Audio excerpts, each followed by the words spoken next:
আসসালামু আলাইকুম। কি অবস্থা সবার? মনে আছে আজ থেকে প্রায় কয় মাস আগে, আমি তো ভুলে গেছি। যাই হোক, তুফান কখন রিলিজ হয়েছিল? তুফানের আগ দিয়ে, অর্থাৎ গত কুরবানির ঈদের আগে। তখন আমি অনেকগুলো ভিডিও করেছিলাম তুফান নিয়ে, এবং তুফানের যে ভিডিওগুলো আমার সব থেকে বেশি রিচ পাইছিল, যে ভিডিওগুলো তোমরা সব থেকে বেশি পছন্দ করছিলা, সারা পাইছিলাম আমি, সেই ভিডিওগুলোর মেন টপিকটা ছিল এরকম যে তুফানে যদি শাকিব খানের বিপরীতে ভিলেন ক্যারেক্টারে আফরান নিশোর দেখা মেলে তাহলে ব্যাপারটা কেমন হবে। ওই ভিডিও এমন সারা পেয়েছিল, এবং পরপর আমি 2-3টা কন্টেন্ট এরকম করছিলাম।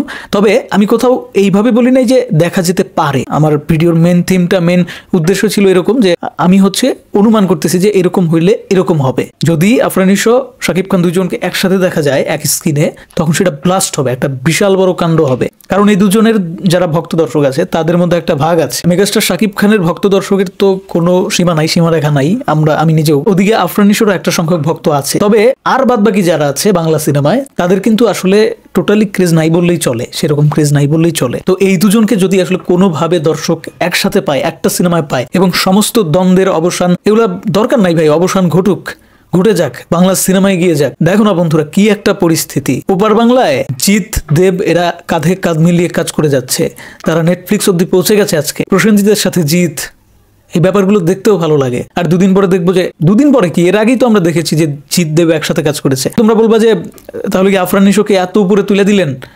না, উপরে তুলাতুলির কিছু নাই। ইন্ডাস্ট্রিতে মাল্টিকাস্টিং এর সিনেমা প্রয়োজন, মাল্টি স্টারার সিনেমা প্রয়োজন। এই ব্যাপারগুলো যদি না হয় তাহলে কোনোদিনই ইন্ডাস্ট্রি এগিয়ে যাবে না। ডে বাই ডে আমরা পিছিয়ে যাচ্ছি ওই জায়গাটাতেই। মাল্টি স্টারার সিনেমা হচ্ছে না, মাল্টিকাস্টিং এর সিনেমা হচ্ছে না। বিগ বাজেটের সিনেমা হইলেও সেখানে সেন্সর বোর্ড আইসা নাক গলাইতেছে, বিভিন্ন সমস্যা, এত ইস্যু, সিনেমা হল নাই। এত সমস্যার মধ্যে আমরা যদি আরো বেশি ডিভাইড করি, আমরা যদি এক এক নায়কের ভক্তরা এক এক সাইডে চলে যাই, মাঝখানে বাংলা সিনেমা দম বন্ধ হয়ে মারা যাবে। আমরাই গলা টিপে বাংলা সিনেমাকে হত্যা করতেছি আসলে। সো সেই জায়গা থেকে আমরা সরে আসি। আর একটা ব্যাপার দেখে খুবই ভালো লাগছে যে নিশো নিজের থেকে বরবাদের জন্য শুভকামনা জানাইছে, একটা বিশাল বড় কবিতা লিখে সুন্দরভাবে উপস্থাপন করছে। আমি যতটুকু জানি ওইটা আফরান নিশোর নিজের আইডি, একদম রিয়াল আইডি। সো এইটা নিয়ে আর কোনো দ্বিধাদ্বন্দ্বের কোনো কিছু নাই। এখন অনেকে বলতে পারে হয়তো দেখানোর জন্য করছে, দেখানোর জন্যই তো, হ্যাঁ দেখানোর জন্যই তো করছে, তার আইডিতে পোস্ট করছে সবাইকে দেখানোর জন্য। তো এই ব্যাপারটা নিয়ে আর নেগেটিভিটি করার কোনো দরকার নাই। বাংলা সিনেমার জয় হোক। যেটা শুনতেছি যে তাণ্ডব নামে একটা cinema, Raihan Rafi already shoot শুরু হয়ে গেছে, শাকিব খানের সিনেমা, রায়হান রাফির সিনেমা, সেখানে দেখা যেতে পারে 40 সেকেন্ডের একটা ক্যামিওতে আফরান নিশোকে। এখন এইটা হইতে পারে রিউমার, 100% সত্য না, তবে সত্য হইতে খুব বেশি টাইম লাগার কথা না।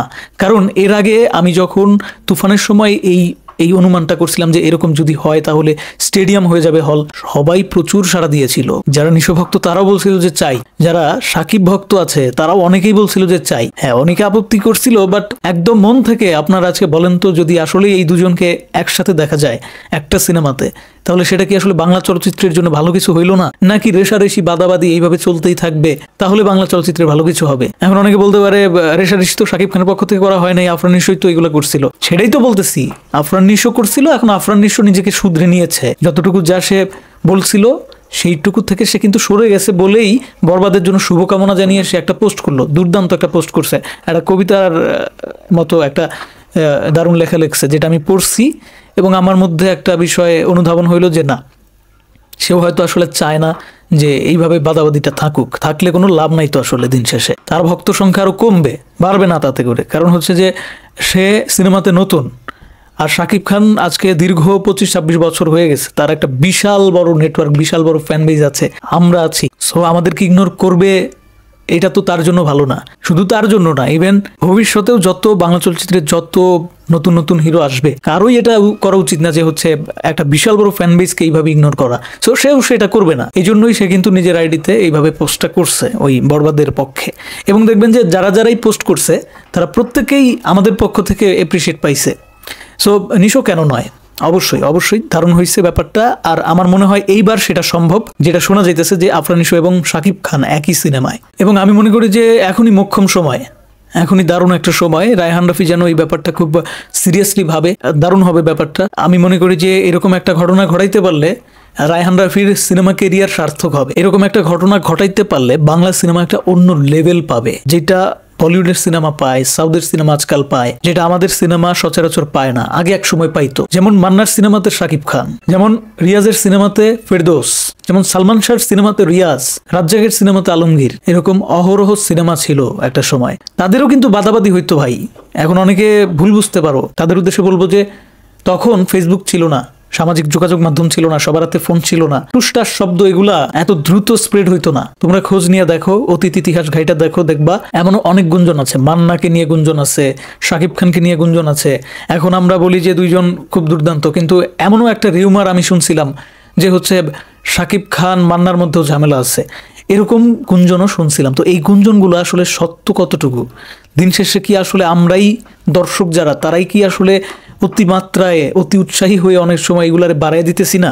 এগুলা হয়তো একটা সময় ঘটে, আবার মিটমাট হয়ে যায়। মিটমাট হয়ে গেলে তারপরেও যদি আমরা সেটাকে ক্যারি করি, তাহলে তো আমরাই বাংলা চলচ্চিত্রের সব থেকে বড় শত্রু। আমরাই তো একজন শাকিব খান, একজন আফরান নিশোর মধ্যে ভালো একটা বন্ডিং হতে দিচ্ছি না। এই জিনিসটা থেকে আমাদের সরে আসা উচিত বাংলা সিনেমার স্বার্থে। অ্যাটলিস্ট আমার মনে হয় যে আমার ভক্ত দর্শক যারা আছো, আমার ভক্ত দর্শক বলে ফেললাম, যাই হোক, আমার দর্শক যারা আছো, ভক্ত হইতে হবে না, আমি কোনো হিরো টিরো না, তো তোমরা আমার মনে হয় যে আমার সাথে একমত হবা। আমি জানি না তোমাদের মন্তব্য কি, কমেন্ট বক্স স্বাধীনতার জায়গায় অবশ্যই কমেন্টে তোমরা জানাও যে শাকিব খানের সিনেমাতে আফরান নিশোকে, বিশেষ করে তাণ্ডব সিনেমাতে যেই রিউমারটা উঠেছে যে 40 সেকেন্ডের একটা ক্যামিও থাকতে পারে আফরান নিশোর, এই ব্যাপারটা যদি ঘটে, সেই ব্যাপারটা নিয়ে তোমার মতামত কি? তুমি কি চাও আফরান নিশোকে শাকিব খানের সিনেমাতে দেখতে? আর যদি এটা ঘটে, তাহলে কিছুটা ক্রেডিট আমারও পাওনা আছে। কারণ হচ্ছে যে আমার যতটুকু জানা আছে যে আমি ইউটিউব চ্যানেল সবার আগে এই ব্যাপারটা উত্থাপন করেছিলাম, মানে আইডিয়াটা জেনারেট করেছিলাম যে হ্যাঁ, এরকম হইলে মন্দ হয় না, দারুণ কিছু হবে। তবে আমি বলছিলাম ভিলেন রূপে যদি আফরান নিশোকে দেখা যায়, কারণ আফরান নিশোর মধ্যে ওই পটেনশিয়ালটা আছে।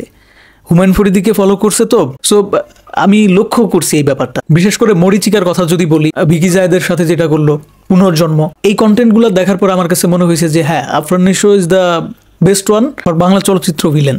যদি কখনো বাংলা চলচ্চিত্রে আফরান নিশো বড় বাজেটের একটা সিনেমাতে এরকম ভিলেন ক্যারেক্টারে ক্যামিও ট্যামিও অথবা একদম ডিরেক্ট ভিলেন চরিত্রে অভিনয় করে, সেটাও দারুণ কিছু হবে। কেন বলতেছি? কারণ এই যে যিশু সেনগুপ্তকে ওপার বাংলা থেকে নিয়ে আসতে হচ্ছে, তারপর একজন শক্তিশালী ভিলেন খুঁজলে আমাদের দেশে পাওয়া যায় না, তো সেই জায়গাটায় মাঝে মাঝে তো ট্রায়াল মারতেই পারে আফরান নিশো। এখন এটারও অনেক ভক্তরা, আফরান নিশোর ভক্তরা নেগেটিভ ভাবে দেখতে পারে, কিন্তু আমি আসলে ওইটা বলতেছি না। নেগেটিভ ভাবে দেখার আমার মনে হয় না যে জায়গা আছে, কারণ আফরান নিশো নিজেই বলছে যে সে একজন অভিনেতা হইতে চায়, সে সবসময় ওইটাই চায়।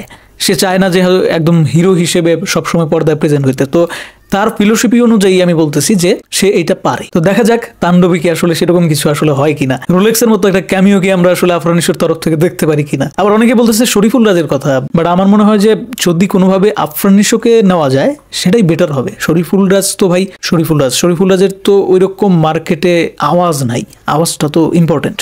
যদিও শরীফুল রাজ অনেক ভালো অভিনেতা এবং তার মধ্যেও অনেক পটেনশিয়াল ব্যাপার স্যাপার আছে, বাট তারপরেও আফরান নিশো আর শাকিব খানকে যদি এক পর্দায় দর্শক পায়, এক পক্ষ হয়তো একটু বেজার হবে প্রথম দিকে, বাট তারপরে ভাই খেলা হবে, হল হবে stadium. Just mark my word, যদি এটা হয় বাংলা চলচ্চিত্রে যে 100 কোটির একটা ব্যাপার স্যাপার, সেটা ঘটে যাবে, একদম বলে কয়ে ঘটাবে। কারণ সব ধরনের দর্শক তখন সিনেমাটা দেখতে যাবে। নিউট্রাল বলি, শাকিব খানের ফ্যান বেস বলি, আফরান নিশোর ফ্যান বেস বলি, প্রত্যেকটা দর্শক দরকার বলে টাকা জমায় সেই সিনেমা দেখতে যাবে, কারণ দর্শক সবসময় নতুনত্ব খোঁজে। তো আমরা যদি একটু ভালোভাবে লক্ষ্য করি, তুফান দিয়ে একটা নতুনত্ব দেখাইছে শাকিব খান, রায়হান রাফি, তারপর বরবাদ দিয়ে মেহেদী হাসান, শাকিব খান একটা নতুনত্ব নিয়ে আসতেছে। এর আগে প্রিয়তমায় আমরা নতুনত্ব পাইছি, সব ধরনের নতুনত্ব কেমন জানি আমরা পেয়ে ফেলতেছি, মানে শেষ হয়ে যাচ্ছে। এরপরে কি, হোয়াট নেক্সট? এরপরে এইটাই হইতে পারে যে শাকিব খানের সিনেমায় আফরান নিশোর ক্যামিও টাইপ কিছু, অথবা আফরান নিশো না হইলে ওই যে যেটা রিউমার ছড়াচ্ছে যে শরীফুল রাজও থাকতে পারে, এরকম কিছু, মানে multi cast multi starer cinema এরপরে আমরা হয়তোবা